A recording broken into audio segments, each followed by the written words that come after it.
Okay, so what happened last night? Around 3:30 in the morning, I heard screaming coming from upstairs. The friend that I was staying with in the basement pretty much said that she smelled something funny, so I kind of smelled it too. It smelled like smoke. We went and woke up her dad, and when we woke up her dad, we noticed that there was smoke coming out of the ventilation system. I put on my shoes, and as soon as I stepped out, I could see fire coming from the upper bedroom.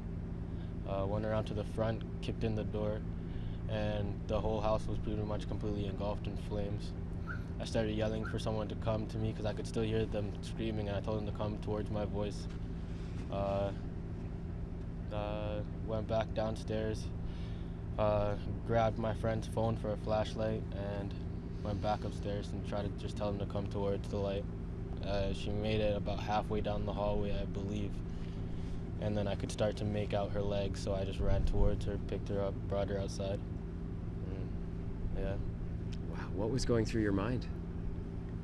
someone's in a dire need. Why am I gonna sit there and wait for someone else to come save them when I could do the job? Yeah. And then what did you do once you'd gotten the little girl out of the house?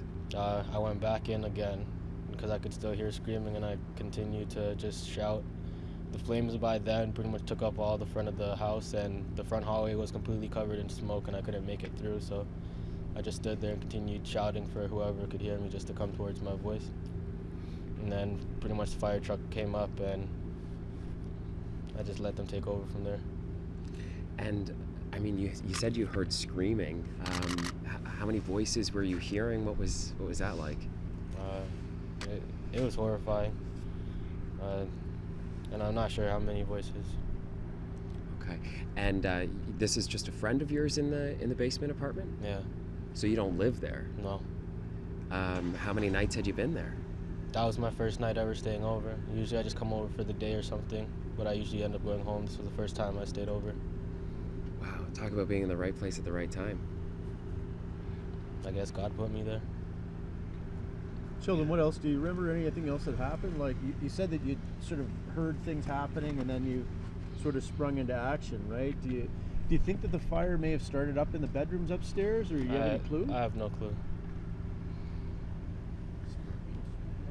How old was the girl that you Oh rescued? yeah, that's a good point. I believe that she's under the age of 10. Really, eh? And the rest of the family, did you know the family who lived upstairs? No, I've never met them before, never interacted with them. Can I ask you one more question? Were you hearing a smoke alarm? No. Not at all. You didn't hear any kind of alarm, no smoke detector. No smoke nothing? detector, no alarms, nothing, just screaming. And it was the screams that woke you up that night. I was already awake. I was on my laptop watching a movie. Okay, okay. And how old are you? 19. You're 19, but you didn't know the 18-year-old who lived upstairs? No, never talked to her. Okay, okay, fair enough. Is there anything else you remember? Anything you want to say? No, other than just check your fire alarms, make sure everything's in place, because that's the safety of your family and everyone around you. Yeah. A lot of people are going to hear this story and hear that you saved this girl and ran into a burning building to do it. They're going to call you a hero. Is that how you're feeling, or how are you feeling right now? I'm not a hero. I'm just a regular person who did what needed to be done in the moment.